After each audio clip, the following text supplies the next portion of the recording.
नमस्कार दोस्तों, आशा करता हूँ आप सब बहुत अच्छे होंगे। देखिए, आज हम डिस्कस करेंगे 5 मार्च का द हिंदू न्यूज़पेपर और पीआईबी का इंपॉर्टेंट करंट अफेयर्स। पीआईबी सरकार की सरकारी वेबसाइट है और हमारा करंट अफेयर सभी एग्जाम के लिए काम का रहता है और फ्री में पीडीएफ टेलीग्राम चैनल पे अवेलेबल होंगी। ठीक है, डिस्क्रिप्शन में डाउनलोड कर लेना, लिंक हर वीडियो के नीचे मिलेगा आपको। ठीक है, देखो सबसे पहले बात करेंगे वन तारा के बारे में। ये क्या है? ये एक इनिशिएटिव है, पशु कल्याण से संबंधित है। पशुओं के कल्याण के बारे में, एनिमल वेलफेयर के बारे में बात करता है। वन्यजीव संरक्षण, बचाव और पुनर्वास के लिए बिल्कुल ये इनिशिएटिव पहल है। और रिलायंस इंडस्ट्री और रिलायंस फाउंडेशन, मतलब ये लोग इसको बिल्कुल लेके आते हैं। ठीक है, तो इतना याद रख लेना। नेक्स्ट, बेल्जियम की राजकुमारी एस्ट्रिड, ये नाम याद रखो, बेल्जियम की राजकुमारी कौन है। और वीडियो के एंड में आपको मैप में बेल्जियम की लोकेशन भी दिखा देंगे। और आज आपसे 3 सवाल भी पूछेंगे, जिनका कमेंट सेक्शन में ज़रूर अपना जवाब भी देना। ठीक है, नेक्स्ट, ओरनगुट्टन। ओरनगुट्टन या गुटान, ये क्या है? ये देखो, ये आप पिक्चर में देख रहे हो ना, इसको कहते हैं ओरनगुट्टन। ठीक है, मनुष्य की तरह बिहेव करता है बिल्कुल, क्योंकि इसमें 96.4% जो जीन है ना, वो मानव के समान जीन होते हैं।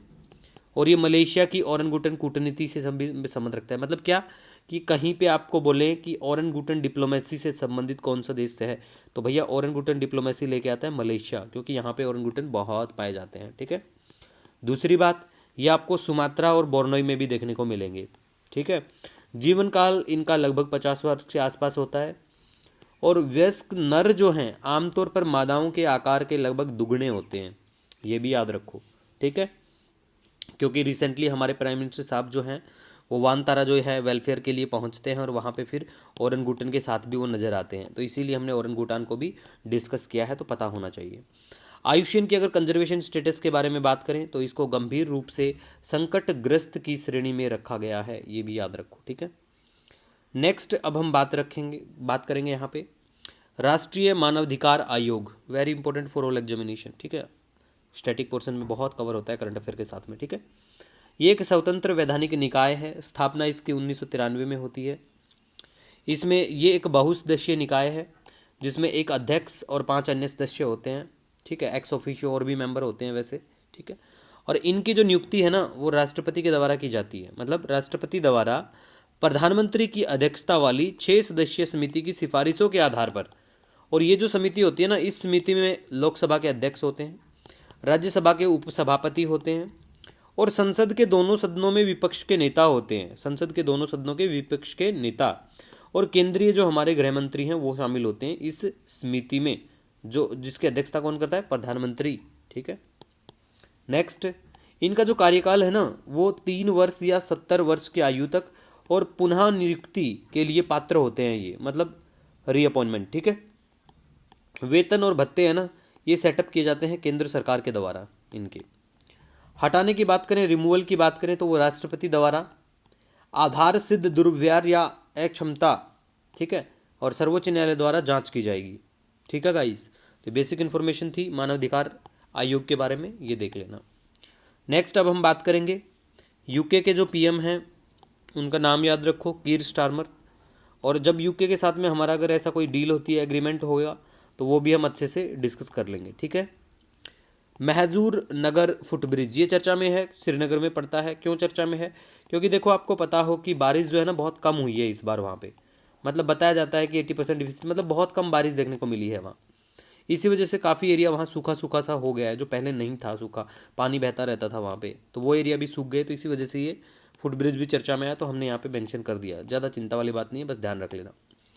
इसके बाद में देखो, ये वेरी वेरी इंपॉर्टेंट इन्फॉर्मेशन है कि भारत में शिशु मृत्यु दर जो है, इन्फेंट मोर्टेलिटी रेट में 69% की गिरावट 1990 और 2020 का डाटा है बिल्कुल ये।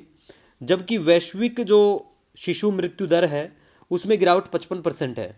ठीक है, तो आपको कमेंट करके क्या बताना है? आपको एक ये बताना है कि शिशु मृत्यु दर क्या होती है, कैसे डिफाइन करते हैं। ठीक है, ये आपको पता होना चाहिए। ये मैंने मेंशन कर रखा है वैसे, लेकिन आपको पता होना चाहिए कि आईएमआर क्या होता है। चलो कमेंट भी कर देना साथ साथ, बिना देखे। यहाँ पे आपने देख लिया, ठीक है, एक बार देखो और फिर कमेंट कर देना, लिखने से भी याददाश्त बढ़ेगी बढ़िया। ठीक है, क्योंकि ये चीज़ें हैं ना, आईएमआर हो गई और एमएमआर, भैया ये चीज़ें हैं ना, गारंटी से एग्जाम में, बहुत एग्जाम में देखने को मिलती है डायरेक्ट इनकी डेफिनेशन। तो एक बार पढ़ लेना इनको। ठीक है, और कमेंट करके बताओगे तो बहुत अच्छी बात है। ठीक है, मातृ मृत्यु दर में 83% की गिरावट है, ये भी डाटा सामने आया था। तो ये दोनों ही डाटा याद रखो, साथ साथ में ये IMR और MMR जो है मातृ मृत्यु दर, इसकी डेफिनेशन क्या है वो भी पता होना चाहिए, ठीक है। नेक्स्ट अब हम बात करेंगे क्रिकेटर शुभमन गिल को MRF टायर्स ने ब्रांड एम्बेसडर नियुक्त किया है, ठीक है। किसने किया है? MRF टायर ने, ये याद रखना, ठीक है। प्लेस इन न्यूज़ की बात करें तो आज आपको बेल्जियम दिखाते हैं, क्योंकि यहाँ पे की राजकुमारी हमारे यहाँ आई हुई है, ठीक है। और हमारे यहाँ के राजा कौन है? प्राइम मिनिस्टर साहब है, क्योंकि हमारे जैसे मतलब जो डेमोक्रेटिक देश हैं, भारत जैसे देश, तो जहाँ पे प्रेसिडेंट और अगर प्राइम मिनिस्टर की बात करें तो हमारे यहाँ तो राजा यही है, ठीक है। तो यहाँ पे बेल्जियम की रानी आई है, तो बेल्जियम को पता होना चाहिए।